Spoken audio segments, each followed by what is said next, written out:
Process की शुरुआत करते हैं। और आज जिस कॉन्सेप्ट पर हम लोग बात करने वाले हैं वो स्काल्पिंग का एक सबसे पावरफुल प्राइजेक्शन कॉन्सेप्ट है। यहाँ पर हम लोग सीखेंगे कि 8 एक्सपोनेंशियल से आप एज अ स्काल्पर कैसे काम करते हैं। ठीक है, ये बहुत ज़रूरी सेशन है। मैं आपको बता दूं, मैं 2 सेशन ऐसे करूँगा, एक ये कर रहा हूँ और एक पाइवट पॉइंट के लिए स्काल्पिंग होती है पाइवट पॉइंट से, वो सेशन आपके लिए और होगा। जो 2 ये स्काल्पिंग के सेशन आपके होंगे ना, मैं आपको बहुत क्लैरिटी से बोलता हूँ, ये आपके लिए लाइफ चेंजिंग सेशंस होंगे। ठीक है, अभी पाइवट्स पे मैंने एक बेसिक सेशन किया हुआ है कल। अगर अभी तक आपने वो पाइवट का बेसिक सेशन की, जिसमें मैंने आपके पाइवट्स के बेसिक क्लियर कर दिए हैं, लगभग ये क्लियर होगा कि पाइवट को एक बेसिक नॉलेज की तरह कैसे यूज़ किया जाए, वो आप वहाँ पर सीख जाएंगे। अगर आपने उस वीडियो को पहले नहीं देखा तो सबसे पहले जाकर इस सेशन के बाद उसी वीडियो को देखना है।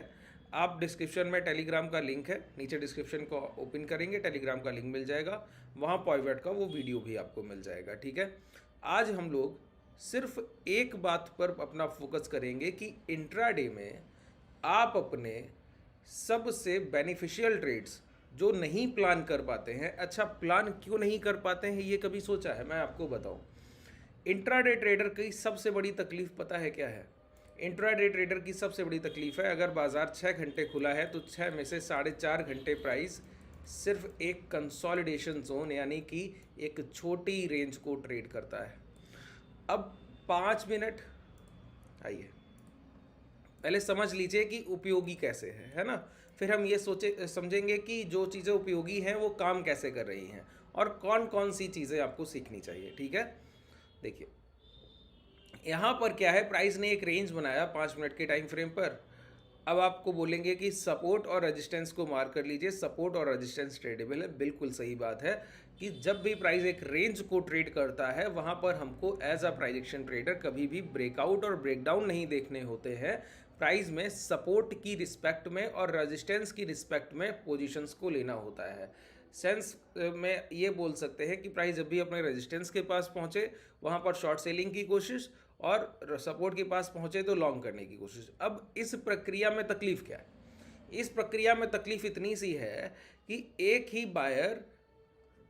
ही ट्रेडर बायर है और सेलर है। जब प्राइस किसी रेजिस्टेंस के पास पहुंचा है तो माइंड की 2 साइकोलॉजी होती है, ब्रेकआउट होगा या यहाँ से रिजेक्शन होगा। कभी सपोर्ट के पास पहुंचा तो 2 साइकोलॉजी है, दोबारा से सपोर्ट से रिजेक्ट होकर हायर साइड जाएगा या ब्रेकडाउन कर जाएगा। तो उस समय आप डिसीजन नहीं ले पाते हैं कि करना क्या है। और जब आप ये नहीं समझते कि करना क्या है, वहीं पर सबसे बड़ी तकलीफ आती है कि आप गलत ट्रेड एंटर करते हैं क्योंकि आपका माइंड सेट ठीक नहीं। तो ट्रेडिंग का एक कोर कॉन्सेप्ट ये कहता है कि एक समय पर एक माइंडसेट, आपको सपोर्ट और रेजिस्टेंस की थ्योरी से दूर रखा जाए जब तक आप प्राइस में बहुत स्किल नहीं रखते।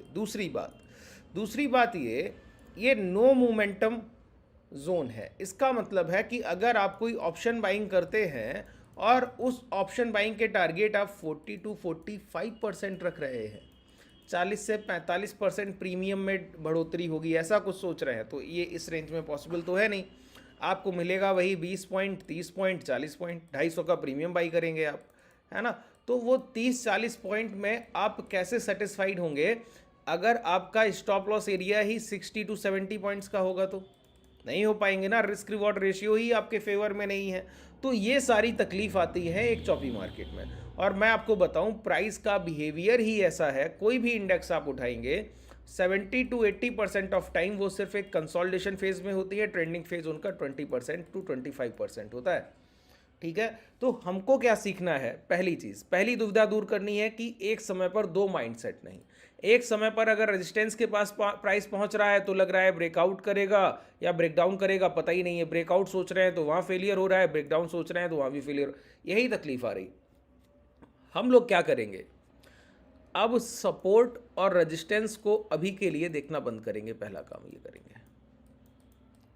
ठीक है, पहला काम क्या किया? सपोर्ट और रेजिस्टेंस को दिखना बंद करेंगे। अब क्या करेंगे? हमको चाहिए वन टाइम वन माइंडसेट। बहुत ध्यान से देखिए, ये सेशन अगर आपने पूरा देख लिया तो मैं आपको एक बात बहुत क्लियर बोलता हूँ कि मैं आपके डाउट से क्लियर करूँगा कि आपको क्या क्या तकलीफ आ रही है और फिर उसका रिजोल्यूशन करूँगा। पहले डायग्नोसिस कर रहा हूँ, फिर उसका रिजोल्यूशन कर रहा हूँ, ठीक है।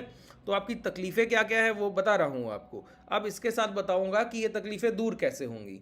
और इंट्राडे में अगर मैं आपको बहुत क्लैरिटी से बोलता हूँ, सिर्फ एक इस परफेक्ट प्राइजेक्शन बेस पर अगर आपने काम कर लिया 8 एक्सपोनेंशियल के साथ, तो लगभग लगभग तय है कि इंट्राडे में बहुत रेयर केस होगा कि आप इंट्राडे में एक भी एसएल कट कर दें। सिंगल स्टॉप लॉस की बात करता हूं, ऐसे नहीं बोलता कि 5 है, एक सिंगल एसएल कट कर दें, बहुत बड़ी चीज़ होगी। और मैं आपको बताऊं, इंट्राडे में 6 से 8 अपॉर्चुनिटीज़ मिलती हैं ट्रेड करने की। आसान बात है, 6 to 8 अपॉर्चुनिटीज़, ये नॉर्मल कंडीशन में बता रहा हूँ। जब प्राइस इतना चॉपी है, जब प्राइस में कोई मोमेंटम डेड है बिल्कुल बिल्कुल, तब की बात कर रहा हूँ, ठीक है। ये रिलायंस का प्राइस है। आप बोलेंगे कि इंडेक्स के प्राइस पे दिखाइए, मैं इंडेक्स के प्राइस पे चलकर आपको इसी तरीके से दिखाऊंगा। देखिए इंडेक्स किस तरीके का मोमेंटम था, प्रीवियस बैंक निफ्टी ये मोमेंटम था। इस मोमेंटम को आप कैसे ट्रेड करेंगे पिछले 2 दिन में, ठीक है। इसलिए तो बहुत ध्यान से सुनिएगा, ये बहुत ज़रूरी चीज़ है। मैंने क्या कहा कि one time one mindset. One time one mindset मतलब एक समय पर एक ट्रेड करने की परिस्थिति, कि अगर बाजार में हम लोग दिन में मन बनाकर बैठें कि हम सिर्फ बाइंग साइड रहेंगे, क्या ये संभव है? क्योंकि प्राइस में जब एक समय हायर हाइस के फॉर्मेशन में स्ट्रॉन्ग प्राइस पाया जाएगा और लोअर लोज के फॉर्मेशन में वीक। जब प्राइस कमज़ोर है तो बाई ऑन डिप करना या सिर्फ खरीदारी की सोच रखना आसान बात नहीं है, और वहाँ पर पोजीशंस को बनाना भी आसान नहीं है। तो क्या ये सही होगा कि जब प्राइस गिर रहा हो तो भी खरीदारी की सोच रखी जाए, प्राइस चल रहा हो तो रखी ही जाए? और जब गिर रहा हो तो कैसे बचा जाए कि गलत एंट्री नहीं हो? इन सारे पॉइंट्स के मैं आपको सॉल्यूशन देता हूँ वन बाई वन। देखिए सबसे पहले एक प्राइस के रूल को समझिए, ठीक है। हम लोग यहाँ पर जाने वाले हैं जिस टाइम फ्रेम पर, वो टाइम फ्रेम है आपका 30 सेकंड। अब यहाँ पर मैं पहली बात बोल रहा हूँ आपसे कि 30 सेकंड का टाइम फ्रेम आपको ट्रेडिंग व्यू में, कई लोग 2 मिनट के टाइम फ्रेम को जब मैं बताता हूँ कि 2 मिनट के टाइम फ्रेम को यूज़ कीजिए, कल मैंने पाइवट का सेशन किया, वहाँ पर बताया 2 मिनट के टाइम फ्रेम को यूज़ कीजिए। मैंने आपका सेलर एंड बायर के एवरेजेस का सेशन किया, मैंने वहाँ आपको बताया कि 2 मिनट का टाइम फ्रेम यूज़ कीजिए। तो लोग आकर बोलते हैं ट्रेडिंग व्यू में सर 2 मिनट के टाइम फ्रेम के लिए $50 मांगता है, $55 मांगता है। मैंने आपको कितनी बार बताया सर, डिस्क्रिप्शन में मैंने आपको इस धन के डीमेट का लिंक दिया है। 5, 10, 15 सेकंड के टाइम फ्रेम भी यहीं पर मिलेंगे, यहीं 2 मिनट का टाइम फ्रेम मिलेगा, और सारा मुफ्त है, फ्री ऑफ कॉस्ट, कोई पैसा नहीं देना है। बस जस्ट उस लिंक से जाकर अपना डीमेट ओपन करके यहीं ट्रेड कीजिए आराम से, कोई किसी को एक पैसा मत दीजिए, ठीक है। किसी को एक्स्ट्रा पैसा देने की ज़रूरत नहीं। ये सारी सुविधाएं आपके लिए बिना निःशुल्क हैं, बिना किसी कॉस्ट के हैं, ठीक है। देखिए 30 सेकंड के टाइम फ्रेम पर आ गए। अब 30 सेकंड के टाइम फ्रेम पर हमको एक एवरेज लगाना है। हमको देखिए बहुत ध्यान से सुनिए, आज मैं बता रहा हूं आपको सिर्फ खरीदारी के लिए, और मैं आपको दावे से कहता हूं प्राइस कितना भी कमज़ोर हो आपका स्टॉप लॉस नहीं ले पाएगा, क्योंकि हम वहां पर बहुत प्राइस एक्शन के रूल्स के साथ आगे बढ़ रहे हैं, ठीक है। हमको बाई साइड ही देखना है, हमको सिर्फ एक काम करना है कि हमको सिर्फ लॉन्ग करने के लिए मार्केट में पोजीशंस को देखना है, इसके अलावा कुछ नहीं करना है। पहली चीज़ one time one mind set, ठीक है। अब बाइंग साइड देखना है तो देखेंगे कैसे? तो सबसे पहला काम करेंगे अपना एक जो हम लोगों का फेवरेट एक्सपोनेंशियल मूविंग एवरेज है, 8 एक्सपोनेंशियल मूविंग एवरेज का लो। क्या करना है? इनपुट्स में आना है, 8 लेंथ कर देना है, सोर्स को लो पर रखना है, एसएमए को ईएमए कर देना है, और स्टाइल को यहाँ से हटाकर आप इस तरीके से थोड़ा सा डार्क रखिए। अब ये आपके लिए बन गया 8 एक्सपोनेंशियल लो का एक perfect combination 30 minute time frame पर। अब इसको उपयोग कैसे करना है ये अगर आपने समझ लिया तो लगभग आपकी दुविधाएं दूर हो जाएंगी। देखिए अब ये बताने की तो कोई ज़रूरत है नहीं कि 8 MR लो क्यों यूज़ कर रहे हैं। बेसिकली हम लोग बायर के लास्ट बाइंग प्राइस पर जहाँ से वो रिजेक्शन उठाता है उसको कैच करने की कोशिश करेंगे, और उसमें हम लगभग हर बार सही होंगे जब भी बाइंग सिग्नल स्ट्रांग होगा। अच्छा एक बात बताइए, सबसे पहले यहाँ पर हमको प्राइजेक्शन का एक पहला सहारा लेना होगा कि बायर्स बिहेवियर का पहला बिहेवियर जो होता है वो होता है वो खरीदार अच्छे होते हैं जो खरीदार अपनी पहली खरीदी गई क्वांटिटी को ही दोबारा ना टूटने दें और दूसरी क्वांटिटी खरीद लें। इसका मतलब हुआ वो बायर जो एक बार इस तरीके से भाव नीचे आ रहा है और अपनी आखिरी खरीदारी को बचाते हुए पिछले बिकवाल को काट दें, ये हैं अच्छे बायर्स। इसका मतलब हुआ एक गिरते हुए प्राइस में अगर लास्ट स्विंग लो ब्रेक हो गया तो ये अच्छे खरीदार नहीं है, इन पर हमको कोई भरोसा नहीं। क्यों? कोई प्राइस अगर 100 से गिरकर 95 आया, दोबारा से चलकर 97 गया और लौट रहा है, अगर ये 95 पर बैठे खरीदार अच्छे थे जो प्राइस को 97 तक लेकर गए थे, अगर ये बायर्स अच्छे थे तो प्राइस को दोबारा नीचे आने पर 95 को ब्रेक नहीं करना चाहिए, इसके नीचे की क्लोजिंग नहीं आनी चाहिए। अगर आती है तो ये पिछले बायर्स ही अच्छे बायर्स नहीं थे, इन पर हमारा कोई भरोसा नहीं। तो हम जब इन बायर्स पर बिलीव ही नहीं कर रहे तो कोई ट्रेड एग्जीक्यूट करेंगे नहीं। बात क्लियर हुआ?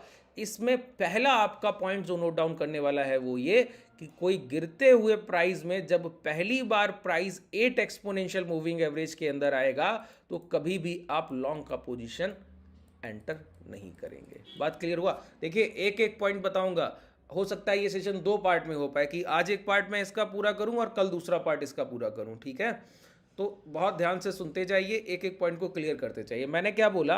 जब कोई प्राइस पहली बार अगर गिरता हुआ प्राइस है और first time 8 exponential moving average के अंदर आ रहा है तो उसको लॉन्ग करने से बचेंगे। अब दूसरा पॉइंट ये कि अगर कोई प्राइस पहले से अच्छा है, मतलब पहले से खरीदार अच्छे हैं। पहले से खरीदार कैसे अच्छे होंगे? कि कोई प्राइस जो एक बार एक स्तर तक चलकर गया, मान लेते हैं 95 से 100 चलकर गया और दोबारा गिरकर आया, तो बायर्स ने खरीदारी की और ये 100 के हाई को ब्रेक कर दिया, तो ये एक अच्छे खरीदार हैं जो अपनी पिछली खरीदारी तो बचा ही रहे हैं और नए सेलर्स जो बाजार में हायर लेवल पर मिलते जा रहे हैं उनको भी काटते जा रहे हैं। तो ऐसे प्राइस में जहां पर पहले से प्राइस का मोमेंटम हाई है, ऐसे प्राइस में फर्स्ट टाइम ही 8 एक्सपोनेंशियल लो के अंदर प्राइस आएगा तो वहीं पर आप अपनी खरीदारी करेंगे। देखिए, 8 एक्सपोनेंशियल मूविंग एवरेज ऐसे चलेगा, प्राइस इस तरीके से चलेगा। अगर ये एक बार नीचे आया और ऊपर गया और अपने लास्ट स्विंग हाई को नहीं निकाला और उसके पहले गिर गया और दोबारा ऊपर ना आने से पहले पहले ये लास्ट स्विंग लो ब्रेक कर गया, तो मतलब हमको कोई लॉन्ग नहीं करना। अब ये एवरेज फिर नीचे आएगा इस तरीके से, ये प्राइस फिर इस तरीके से जाएंगे, इसके ऊपर एक बार फिर नीचे आएंगे, कोई लॉन्ग नहीं करना। एवरेज इस तरीके से आएगा, फिर एक बार प्राइस ऊपर जाएगा, कोई लॉन्ग नहीं करना, प्राइस दोबारा नीचे आएगा और दोबारा चलकर जब अगर ये हाई ब्रेक कर दिया, अब फिर से 8 एक्सपोनेंशियल लो के जितनी बार प्राइस अंदर आकर ऊपर जाएगा हर बार आप लॉन्ग करेंगे, हर बार लॉन्ग करेंगे। सिंपल। अब देखिए, इसमें कोई कंफ्यूजन रह गया हो तो मुझे बताइएगा, मैं दूसरे सेशन में इसको क्लियर कर दूंगा। देखिए, स्काल्पिंग है, स्काल्पिंग में हमको बहुत चीज़ों को शार्पली करना होता है, इस वजह से हो सकता है आपको थोड़ा कॉम्प्लिकेटेड लगे, लेकिन मैं कोशिश करूंगा चीज़ों को जितना आसान हो सके उतना आसान रखा जाए। और यहाँ पर आपको प्रैक्टिस की ज़रूरत पड़ेगी, लेकिन ये प्रैक्टिस अगर आपने कर ली तो लगभग तय है आप कभी भी अपने लॉसेस को बुक नहीं करेंगे। देखिए, मैंने क्या बताया, ध्यान से सुनिए। यहाँ पर देख लीजिए, गलत एंट्री कैसे नहीं होगी पहले तो वही समझ लिया जाए, नहीं तो आप लोग गलत एंट्रीज कर लेंगे, वो सबसे बड़ी दुविधा है। ठीक है, आज आप ये समझ लीजिए कि 8 एक्सपोनेंशियल के 30 सेकंड के टाइम फ्रेम में वो पोजीशंस कौन सी हैं जिनको आपको नहीं लेना है। ठीक है, यहाँ पर देखिए, प्राइस एक बार नीचे आया, ऊपर गया, ऊपर जाने के बाद जब नीचे आया है तो लास्ट स्विंग लो को ब्रेक कर गया, मतलब अब ऊपर जाने पर हमको कोई पोजीशन नहीं लेना है। फिर नीचे आ रहा है, नीचे आते हुए फिर ऊपर गया तो स्विंग हाई को अभी भी नहीं निकला है, मतलब कोई पोजीशन नहीं लेना है। फिर नीचे आया तो लास्ट स्विंग लो को ब्रेक कर गया, मतलब फिर ऊपर जाने पर कोई पोजीशन नहीं लेना है। बिल्कुल ठीक बात है, फिर ऊपर जाने पर कोई पोजीशन नहीं लेना है। फिर प्राइस ऊपर जाकर स्विंग हाई को नहीं निकला, अभी ऊपर जाने पर फिर कोई पोजीशन नहीं लेना है। नीचे आकर फिर ऊपर जा रहा है, अभी भी स्विंग हाई नहीं निकला, कोई पोजीशन नहीं लेना है। प्राइस नीचे आकर फिर ऊपर गया, लास्ट स्विंग हाई अभी भी नहीं निकला, कोई पोजीशन नहीं लेना है। फिर ये लो ब्रेक हो गए, अभी भी कोई पोजीशन लॉन्ग की तरफ देखना ही नहीं, मतलब एग्जीक्यूशन के लिए कोई सेटअप बनेगा ही नहीं। अभी तो बायर ही स्ट्रांग नहीं है तो हम खरीदें क्या? मैंने कहा ना, वन टाइम वन माइंडसेट, बिल्कुल क्लियर बैठिए। एक समय पर एक माइंडसेट रहेगा, हम सिर्फ खरीदार हैं और खरीदार यहां पर कोई अच्छे दिख नहीं रहे। एक ऐसे खरीदार नहीं निकले जिन्होंने आखिरी बिकवाल को काट दिया हो, तो हम ऐसे खरीदार पर भरोसा ही क्यों करें जो अच्छा पैसा नहीं लगा पा रहा है। बात क्लियर हुआ? हम तो वहां पैसा लगाएंगे जहां बड़े हाथी आकर पार्टिसिपेंट करें, मतलब बड़े बायर्स आकर पार्टिसिपेंट करें। अगर नहीं कर रहे हैं तो हम वहां से बाहर बैठेंगे पेशेंस के साथ, धैर्य के साथ। अब प्राइस फिर ऊपर जाता है, ऊपर जाते हुए फिर ये लास्ट स्विंग हाई को नहीं निकाला। जब तक एक लास्ट स्विंग हाई नहीं निकलता तब तक हम लॉन्ग की तरफ नहीं देखेंगे, अभी तक नहीं निकला। बात क्लियर हुआ? अब जाकर अगर ये हाई, अब आगे के सेशंस में देखिएगा जब प्राइस ओपन होगा उसके अकॉर्डिंग। ठीक है, अब इसके पहले चलते हैं। अब ये समझ आ गया ना, इस पूरे मोमेंटम से ये समझ आ गया कि ये लास्ट स्विंग हाई नहीं निकालता है, उसके पहले पहले कितनी बार भी ऊपर आए कोई मतलब नहीं, यहाँ पर लॉन्ग करने का एक भी प्राइस आपको कोई स्ट्रक्चर नहीं दे रहा है। तो फिर लॉन्ग करने का स्ट्रक्चर कब बनता है, ये भी तो जानना ज़रूरी है कि प्राइस फिर लॉन्ग करने के मौके कब देगा। अब सबसे ज़रूरी पॉइंट आ रहा है, इसको बहुत ध्यान से सुनिएगा। मैंने क्या कहा, प्राइस 8 एक्सपोनेंशियल का एवरेज ये हो गया, इसके नीचे आ रहा है, आता हुआ प्राइस अगर ऊपर जाए और लास्ट स्विंग हाई को ब्रेक ना करे, उसके पहले लॉट कर ये ब्रेक कर दे, फिर ऊपर आएगा तो हमको लॉन्ग नहीं करना है, फिर यही करे तो फिर लॉन्ग नहीं करना है। ऊपर जाए नीचे आए और लो को भी ब्रेक ना करे, फिर ऊपर जाए और लास्ट स्विंग हाई को भी ना निकले, तब भी लॉन्ग नहीं करना है, चाहे कितना भी ऊपर आता रहे। लास्ट स्विंग लो को निकालने के बाद फिर ऊपर आए तो अभी भी लास्ट स्विंग हाई नहीं निकला, अभी भी लॉन्ग नहीं करना है। ठीक है, बात क्लियर हुआ। एक बार अब आपको अपनी नग्न आंखों से देखना है सर कि लास्ट स्विंग हाई निकलना चाहिए, ठीक है, और उसके ऊपर फिर प्राइस कितना भी मोमेंटम करे, फर्स्ट टाइम में कोई एंट्री नहीं, पहली बार जाने पर कोई एंट्री नहीं, चाहे चलता ही क्यों ना चला जाए, वो हमारे लिए अपॉर्चुनिटी नहीं है। बात क्लियर हुआ, रिट्रेसमेंट के बाद होगा। अब बात समझिए, अगर यही प्राइस इस तरीके से देखिए गिरते गिरते लास्ट स्विंग हाई एक बार भी नहीं निकाला, अब मान लेते हैं कल मार्केट ओपन होता है, यहाँ कहीं खुलता है और ये लास्ट स्विंग हाई को निकाल दे, एक बार निकाल दिया, अब प्राइस 8 एक्सपोनेंशियल, अब प्राइस क्या हो 8 एक्सपोनेंशियल मूविंग एवरेज के एक बार नीचे आकर जैसे ही ऊपर जाएगा, जस्ट अ लॉन्ग, आपकी एंट्री की शुरुआत हो गई है। अब ये खरीदार अच्छे आ गए हैं, अब ये वही खरीदार हैं जिन्होंने अपने लास्ट बाइंग प्राइस को बचा लिया और सेलर के लास्ट सेलिंग प्राइस को ब्रेक कर दिया। अब यहां पर हमारा कॉन्फिडेंस बिल्ड होगा कि अब बाजार में कुछ अच्छे खरीदार आए हैं, ऐसे खरीदार जिन्होंने कम से कम लास्ट सेलर्स को ब्रेक किया, लास्ट सेलिंग प्राइस को ब्रेक किया। देखिए बहुत लॉजिकल बात मैं करता हूँ, जो पॉइंट बोलता हूँ बहुत लॉजिकल है, एक एक प्राइस में पूरी तरीके से सेंटिमेंट के साथ ऐसे ही काम करेगा जैसे बोलूँगा, point to point, not to not. जाइएगा, ट्यूसडे को मार्केट ओपन होगा, इंट्राडे में यूज़ कीजिएगा और रिजल्ट्स मिलते हैं उसके बाद आइएगा। ठीक है, बहुत क्लियर बोलता हूँ, ये सब प्रैक्टिकल मार्केट अप्रोच है सर। हमारे ट्रेडर इन चीज़ों को बहुत समय से ट्रेड कर रहे हैं और ऐसे ही ट्रेड करते हुए आगे बढ़ रहे हैं। ठीक है, लाइव मार्केट में जाइए, पहले प्रैक्टिस कीजिए। देखिए पहले दिन में आप सोचते हैं, आप सेटअप इस माइंडसेट से सीखते हैं ना कि पहले दिन जाएंगे और पहले दिन ही सब कुछ, नहीं, ऐसे नहीं होता है। पहले आपको इस पर प्रैक्टिस करना होगा, छोटी क्वांटिटी लेकर। देखिए बिल्कुल लॉजिकल अप्रोच रखिए, जैसे आगे बढ़ना चाहिए एक ट्रेडर को, उसी तरीके से आपको आगे जाना होगा। ठीक है, छोटी क्वांटिटी के साथ जाइए, पहले अच्छे से लाइव मार्केट, बैक टेस्ट कुछ नहीं होता है सर, बैक टेस्ट तो मैं करा दे रहा हूँ आपको समझाने के लिए, बैक टेस्ट करने से कोई फायदा नहीं होता। लाइव मार्केट में जाएंगे, आपका पैसा लगेगा, थोड़ा कॉन्फिडेंस बिल्डअप होगा, थोड़ा मार्केट के साथ सेंटिमेंट जोड़ेंगे, कहीं कहीं तकलीफ आएगी, धीरे धीरे उस तकलीफ को आप समझेंगे। तो ये जर्नी की तरह, प्रोसेस की तरह है। 5-6 दिन आपने प्रैक्टिस कर लिया, फिर एक एज आ जाएगा आपके हाथ में, फिर कोई तकलीफ नहीं होगी। उस तरीके से प्राइस को देखा कीजिए। ठीक है, देखिए अब हमको क्या करना है समझिए, एक बार अगर स्विंग हाई निकल गया तो अब हमको रिट्रेसमेंट, जैसे एक बार निकल गया ये, अब हमको रिट्रेसमेंट का वेट करना है, कब प्राइस 8 एक्सपोनेंशियल लो के नीचे आए, ये 8 एक्सपोनेंशियल लो। अब अगर एक बार भी ऊपर आता है, यहीं पर लॉन्ग करना है, ये सबसे बेहतरीन प्राइस की जगह है लॉन्ग करने की, और स्टॉप लॉस स्विंग लो। अब ये 30 सेकंड का टाइम फ्रेम है, मैं आपको बताऊं 5 से 6 पॉइंट 7 पॉइंट बैंक निफ्टी के at the money strike price में असल रहता है, 5 6 7 8 पॉइंट, और जब टारगेट मिलता है तो 40 पॉइंट 50 पॉइंट इस तरीके से भी मिल जाता है, कभी कभी 20 पॉइंट 25 पॉइंट। तो यहाँ पर क्या है, एसल एरिया आपका बिल्कुल ना के बराबर है, बिल्कुल छोटा सा, और टारगेट आपके उसी के अकॉर्डिंग है कि कभी 20 पॉइंट 25 पॉइंट, कभी कभी 40। स्कैल्पर का काम क्या है, बहुत छोटा सा पैसा देकर बाजार से बड़ा पैसा लेकर चले जाते, बहुत छोटा सा पैसा देकर। ठीक है, देखिए अब भाई आपको देखो, ध्यान से देखते रहिए, मैं आपको एक एक कॉन्सेप्ट बहुत क्लैरिटी से यहाँ पर डिलीवर कर रहा हूँ, आपको बस देखते रहना है और सुनते रहना है। कोशिश कीजिए कुछ की पॉइंट्स को नोट डाउन किया जाए। प्राइस ऊपर गया, स्विंग हाई को निकालने से पहले पहले नीचे आता है और फिर ये लो ब्रेक कर देता है, पहली बार ऊपर जाते हो, ठीक है, दोबारा नहीं आया, इस लो को ब्रेक कर दिया, फिर ऊपर जा रहा है, स्विंग हाई को निकालने से पहले पहले ये लो ब्रेक कर दिया, फिर ऊपर जा रहा है, स्विंग हाई को निकालने से पहले पहले ये लो ब्रेक कर दिया। अब यहाँ पर आइए, अभी तक हमको अच्छे बायर्स नहीं मिले, तो हम तो खरीदार हैं भाई, हम तो सेलर है ही नहीं, तो ये सेलिंग का प्राइस एक्शन है। मैं सिखाऊंगा आपको सेलिंग भी कैसे करते हैं, ये भी सिखाऊंगा, अभी बाइंग सिखा रहा हूँ। ठीक है, अभी सिर्फ 8 एक्सपोनेंशियल लो पर 30 सेकंड के टाइम फ्रेम पर बाइंग, वो भी इंडेक्स में, और किसी भी इंडेक्स में आप करेंगे रिजल्ट्स इतने ही घातक होने वाले हैं, कुछ बदलने वाला नहीं है।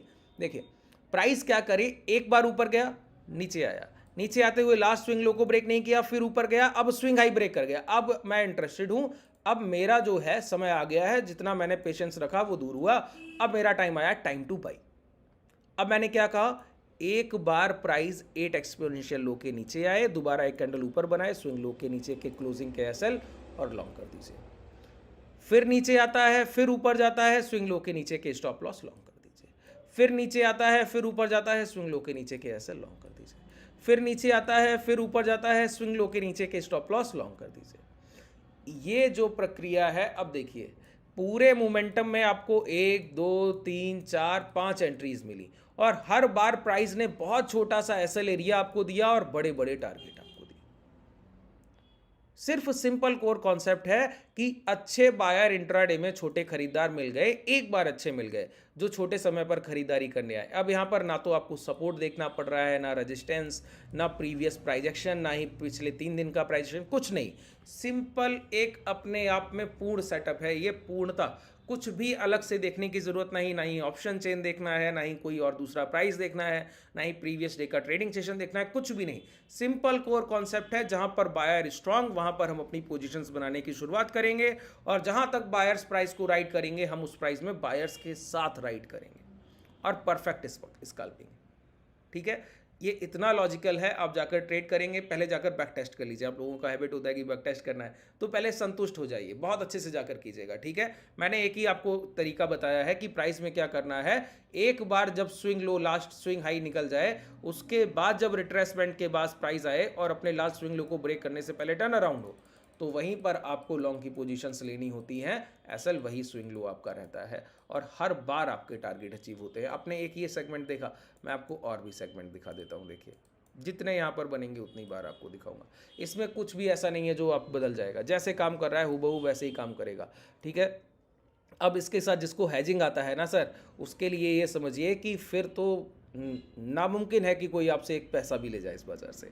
हैजिंग जो है वो इस तरीके का कॉन्सेप्ट है कि ऐसे प्राइजेक्शन में तो आपको एक पैसे का लॉस नहीं दे सकता, एक सिंगल कॉइन ऑफ मनी नहीं लेता आपसे, बस आपको आना चाहिए, है ना। हैजिंग अगर आप लोग भी सीखना चाहें तो नीचे डिस्क्रिप्शन में कॉन्टैक्ट डिटेल है, क्लासेस में आ सकते हैं आप लोग। ठीक है, मैंने प्राइजेक्शन की शुरुआत की है, आज से करूँगा क्लासेस में, अभी एडमिशन चल रहे हैं। आप लोग अगर इनरोल करना चाहें तो कर सकते हैं। देखिए, यहाँ पर प्राइस ऊपर गया और स्विंग हाई को ब्रेक कर गया। मैंने क्या कहा, एक बार में जहाँ तक जाना चाहे जाने दीजिए, दोबारा आने पर आता है ना तो यहीं पर लॉन्ग कीजिए। यहीं पर एक बार नीचे आकर ऊपर गया, अब लॉन्ग कीजिए। स्विंग लो गया नहीं, स्विंग हाई निकल गए थे, परफेक्ट है। अब एसएल स्विंग लो, अब देखिए कितना पावरफुल ये प्राइस है। ये 30 सेकंड का टाइम फ्रेम है सर, मैं नहीं बोल रहा हूँ बहुत बड़ा टाइम फ्रेम है। 30 सेकंड का जस्ट अ कैंडल, 1 मिनट में 2 कैंडल्स बनेंगी। 5 मिनट के टाइम फ्रेम पर आप लोग ट्रेड करते हैं, 5 मिनट एक कैंडल की क्लोजिंग के लिए वेट करते हैं, वहां पर आपकी इतनी एसएल हंटिंग होती। इसमें इतना पावर है कि एक बार प्राइस ने अपने रूल्स को फॉलो किया, फिर उसके बाद आपके एसएल की तरफ नहीं बढ़ता है, हायर लेवल पर कंसोलिडेशन और आपको एक टारगेट देता ही देता है। इतना पावर है इसमें। ठीक है, चलिए आज के लिए पर्याप्त है। कोई भी डाउट रह गया हो तो मुझे बताइएगा कमेंट सेक्शंस में, और मैं आपके सारे डाउट्स को वहाँ पर अगले सेशन में मेंशन करके, जो आपकी वैसी तकलीफ़ें होंगी जिनको समझा जा सकता है और जिनको यहाँ पर लाया जा सकता है सेशंस में, जिनको इंक्लूड किया जा सकता है, जिनके जवाब मैं आपको दूंगा। ठीक है, तो अपने कमेंट सेक्शन में अपनी दुविधाएं रखिएगा, मैं आपको बताऊंगा क्या क्या आप चीज़ें और इसमें कर सकते हैं। ठीक है, चलिए धन्यवाद।